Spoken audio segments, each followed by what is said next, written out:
All right, we have a brand new 2021 here that I have.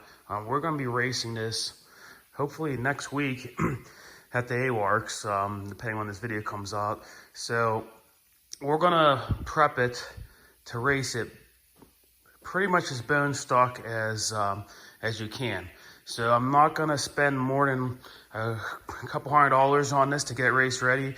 So what I do need to do is I need to add one of the B&R tether cords that will go on to the fob here.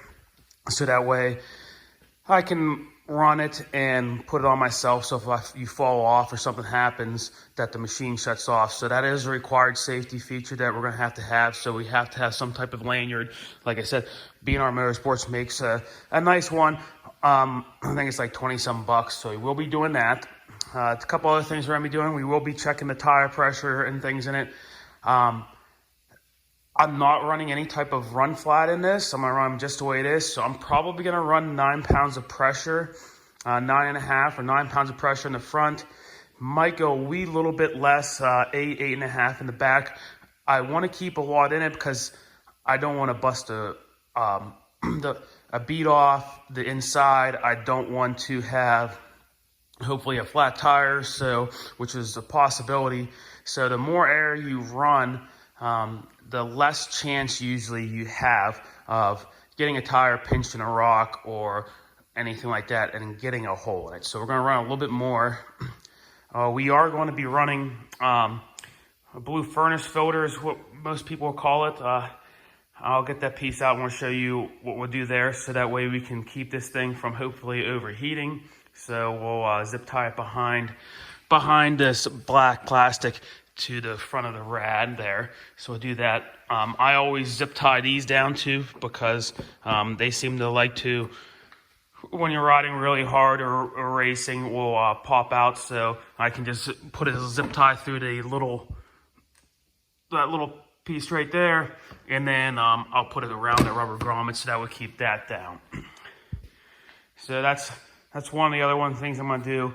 So we'll do the furnace filter, we'll do that, we'll do the tether, we'll check the tires, we'll check the suspension settings. I'll set them where I think that we need to be doing. I have never raced a quad in 19 style, probably since 2012, that was on stock shock. So we'll see how that goes. Only other thing we're going to do here is I do still have to put the mount on. I got mine in my crate. These are usually put on. So I'll have to put those on because I do want the hand guards on. I'm not used to riding one brake. The 2020s and the 2021s come with one brake now on the Renegades. Just the left-hand side, they have 2 calipers in the front. And then you'll notice that they do not have a caliper on the left rear.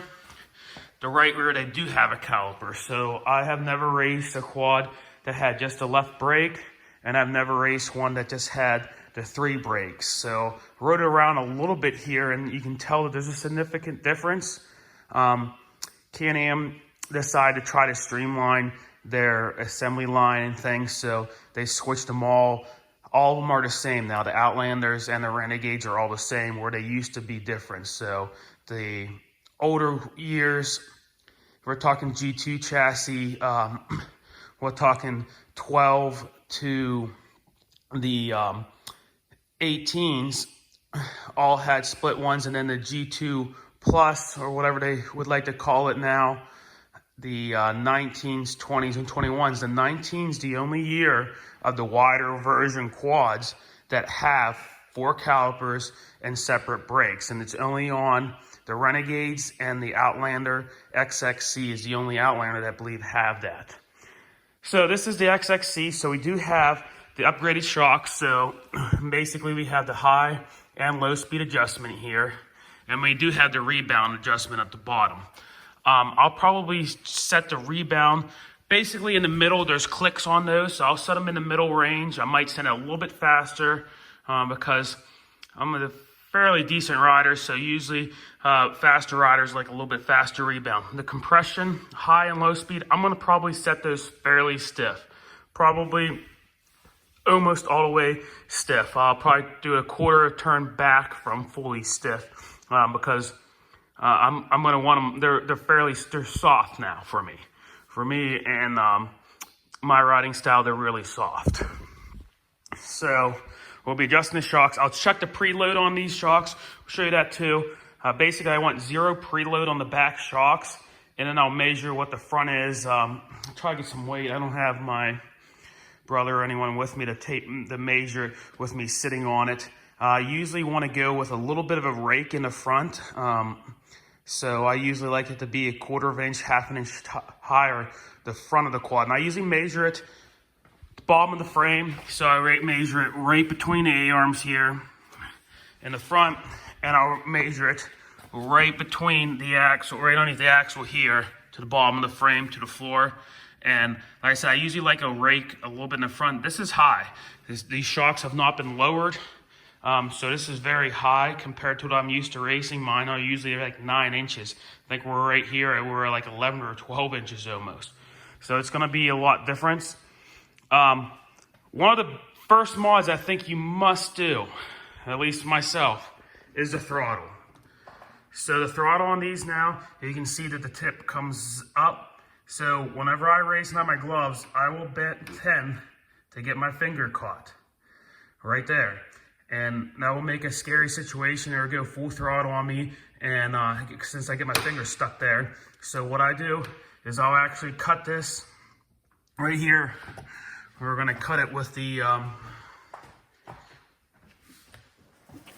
Dremel or die grind or whatever else, but I'll cut this right here. So I take off that about 1/4 inch at the top. And then what I'll do is I usually just get some 1 inch heat shrink tubing. I'll slide it over and I'll heat that up so that way that it won't be aluminum up top, because this is aluminum lever there.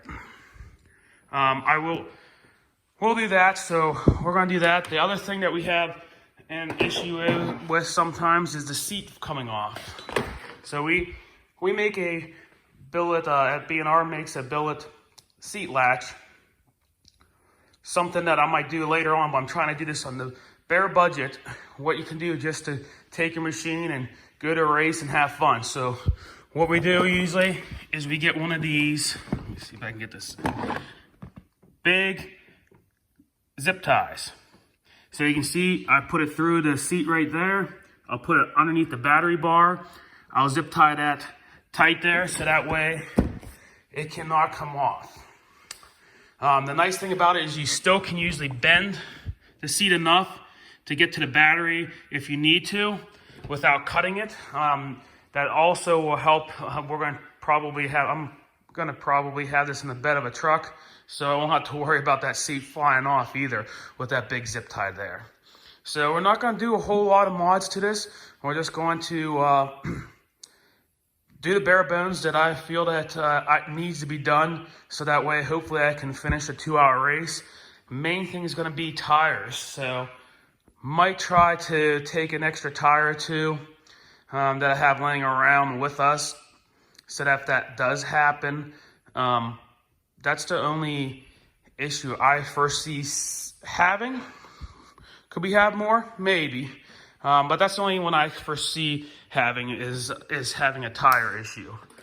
So you can see this machine is new. I mean, it is brand new. All I have done is rode it around the house. So we can see we have not even 5 miles on it. So it's going to be a learning experience, because like I said, I haven't raced a stock quad in a long time. All right, let's